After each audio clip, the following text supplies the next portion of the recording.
আরজিকর কাণ্ডের আবহেই হাসপাতালের নিরাপত্তা নিয়ে প্রশ্ন তুললেন জলপাইগুড়ি মেডিকেল কলেজের সুপার স্পেশালিটি হাসপাতালের চিকিৎসকরা।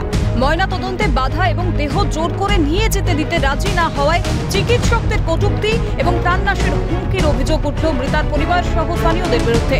ঘটনায় নাম জড়িয়েছে তৃণমূল কাউন্সিলরের। একই সঙ্গে অভিযোগ উঠছে নিরাপত্তা দিতে ব্যর্থ পুলিশ। জলপাইগুড়িতেই আছেন, দেখে নেবো আমরা কি করা যায়। এরকম যদি থ্রেট পাওয়া হয় কন্টিনিউয়াসলি একটার পর একটা ইভেন্টসের পরে, আমরা কি করে এমার্জেন্সি ডিউটি করবো বা কোনো কিছুই ডিউটি করা যাবে। আমার 2:30 পরে এমার্জেন্সি আছে, আমি তো এখন নিজেই স্কেয়ার্ড কে কি হবে নেক্সট। ঝামেলার কারণটা হচ্ছে নাকি আমরা ওনার সাথে আন্ডারস্ট্যান্ডিং করছি না পোস্টমর্টমটাকে নিয়ে। এবারে কথাটা হচ্ছে এই আন্ডারস্ট্যান্ডিং আমরা কেন করতে যাবো, মানে এটা তো রুলের এগেনস্টে। কেউ যদি ব্রড ডেড হয়, আমার পোস্টমর্টম করাটা আমার রুল।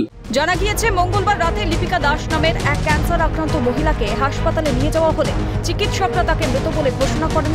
সরকারি গাইডলাইন মেনে এই ধরনের মৃত্যুতে ময়নাতদন্তের জন্য বলা হয় হাসপাতালের তরফে। এতেই বাধে গোল। মুচলেকা দিয়ে দেহ নিয়ে যেতে চাইলে হাসপাতাল কর্তৃপক্ষ রাজি না হওয়াতেই গন্ডগোলের সূত্রপাত।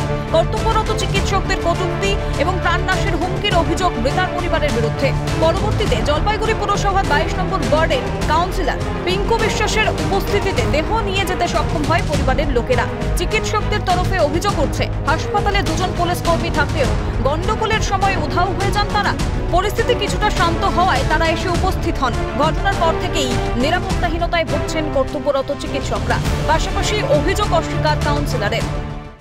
সেখানে সব থেকে নিন্দাজনক হচ্ছে পুলিশের ভূমিকা।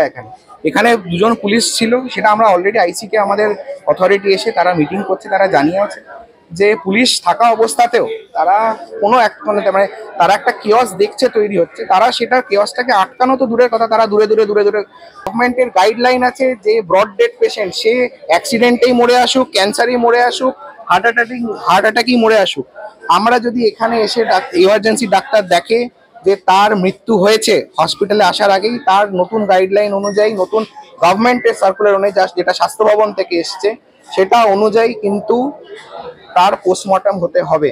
দুজন ছিল, মানে ওরা মানে ওই সময় স্পটে ছিল না। তারপর যখন পুলিশ এলো ততক্ষণে ঝামেলা কিছুটা হয়েছে, তারপর তো আমরা এলাম। নিরাপত্তার ল্যাকিং তো আছেই। ডাক্তারবাবুকে বলা হয়েছে, সে ডাক্তারবাবুকে শুনে নেন যে আমার নেতৃত্বে হয়েছে নাকি। আমার ওয়ার্ডে পাড়ায় যদি কেউ অসুস্থ হয়, আমাকে প্রতিনিধি হিসেবে আমাকে আসতেই হবে। হ্যাঁ, এবার যদি আশপাশ থেকে কেউ কটূক্তি করে সে দায়িত্ব আমি নেব। ঘটনার বেশ কিছুক্ষণ পর হাসপাতালে পৌঁছয় আইসি সঞ্জয় দত্তের নেতৃত্ব কোতোয়ালি থানার বিশাল পুলিশ বাহিনী। আইসির সামনেই পুলিশের বিরুদ্ধে ক্ষোভ উগরে দেন চিকিৎসকরা এবং হাসপাতাল কর্তৃপক্ষ। একই সঙ্গে অভিযোগ দায়ের করা হয় থানায়।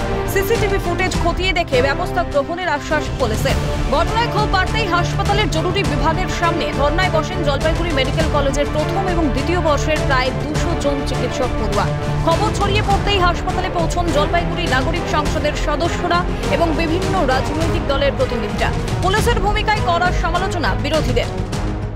যে তৃণমূলী গুন্ডাদের হাত থেকে এখানকার যে ডাক্তার যারা আছেন, ডাক্তারবাবুদের তারা নিরাপত্তা দিতে অপারগ। ঠিক একই জিনিস আমরা দেখেছিলাম আরজি করে। হ্যাঁ, যে 14 তারিখ রাত্রিবেলা যখন তৃণমূলী দুষ্কৃতীরা সেখানে প্রমাণ লোপাটের চেষ্টা করলো, প্রমাণ লোপাট করলো, সেখানে তখন পুলিশ বসে বসে দেখলো। তারা যে নিরাপত্তাহীনতায় ভুগছেন, এখানে উপস্থিত ডাক্তার যারা ধর্নায় বসেছেন, ছাত্রছাত্রী, তাদের সকলকে দেখে আমরা বুঝতে পেরেছি এবং আমরা বিষয়টা নিয়ে অত্যন্ত উদ্বিগ্ন। আরজিকর কাণ্ডের পর হাসপাতালগুলির নিরাপত্তা নিয়ে পুলিশ প্রশাসনের ভুরি আশ্বাস কি শুধুই ঢক্কানি না, থাকা প্রতিশ্রুতি? অন্তত জলপাইগুড়ি সুপার স্পেশালিটি হাসপাতালের এই ঘটনার পর সেই প্রশ্নই জোরালো হচ্ছে। জলপাইগুড়ি থেকে তিতাস পালের রিপোর্ট, ক্যালকাটা নিউজ।